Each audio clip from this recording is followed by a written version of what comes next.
Hello hello साथीहरू, नमस्कार। आराम हुनुहुन्छ सबैजना? आज म चाहिँ बिहानको खाना बनाउँदै थिएँ अनि हामीले हिजो टिपेर ल्याएको कोइरालो पनि बाँकी थियो अनि यसलाई अचार बनाउन लागेँ।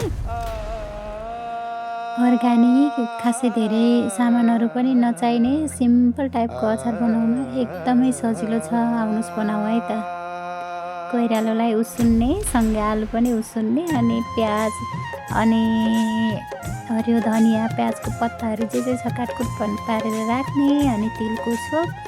सधैँ म आलस प्रयोग गर्थेँ, आज चाहिँ तिल अनि हल्का मसला सब्जी मसला, त्यसपछि कागती राखिदिएँ 2वटा अनि यसलाई चाहिँ झानेर टक्क मिक्स गरिसकेपछि यस्तो दामी भएको छ। हेर्नु यति राम्रो छ, खानालाई पनि राम्रो, हेल्थको लागि पनि एकदमै राम्रो छ। हजुरहरू पनि खानु होला।